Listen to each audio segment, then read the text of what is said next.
When the Irish left Ireland in the mid-1800s, they were starving and searching for a new land where they wouldn't be overtaxed and disregarded. The result was immigration, but with a twist. The Irish didn't just move to America. They decided to invade Canada.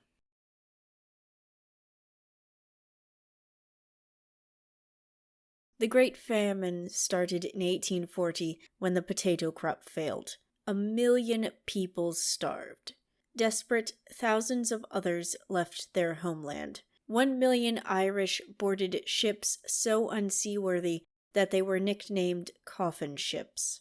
Disease ran rampant through the crowded ships. The dead were tossed overboard so often that sharks learned to follow in the ship's wake. Traumatized and penniless, the Irish arrived in the U.S., where the Americans didn't welcome them either. They were scorned and ridiculed as uneducated. Help-wanted signs read, "No Irish need apply." In the face of this struggle, the Irish clung to each other.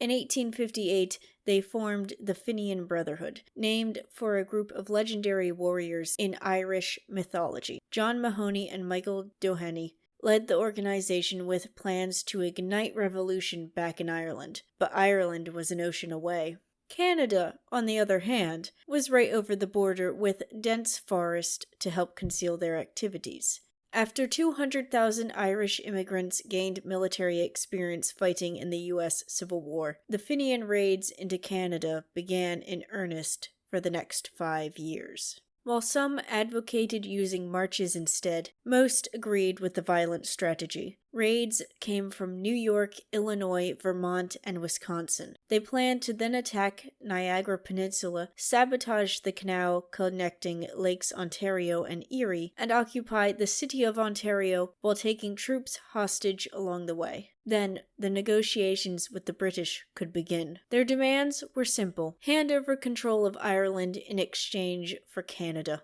Some hoped the Americans would join in for another war against England, or that Ireland would then rise up against a weakened British army fighting on 2 continents. Problems began almost immediately. The training sessions for these plans hadn't gone unnoticed. In fact, British spies had easily infiltrated the camps. Soon, the authorities in Canada were aware of the Brotherhood's every move. Unaware of the trap they were walking right into, the Irish set out on June 1st, 1866, from Buffalo, New York. Crossing the Niagara River, they camped at Lake Erie before making their way to Ridgeway, where 800 British militia waited for them. Still, the Fenians had 1,200 men. You'd think numerical superiority would matter, but the British had repeating rifles. The Fenians had only muskets. The conflict lasted for hours, until the thunder of hooves alarmed both sides.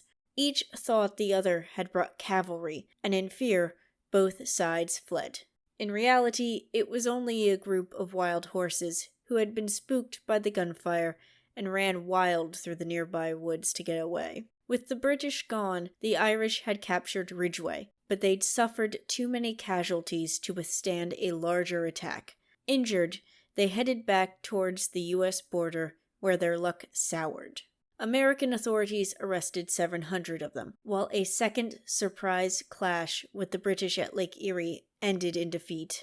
The final blow came on June 3rd, when the remainder of the Fenians arrived back in Buffalo. There, they were all arrested. While this ended the short Irish invasion of Canada, the Fenian Brotherhood would continue, and the British continued to send spies into Irish organizations. Meanwhile, fearing more Irish border skirmishes and American economics, Canada became a nation in 1867, not quite the outcome the Fenians were trying for. As for Ireland itself, the island would be split into Northern Ireland under the United Kingdom and the nation of Ireland in 1921.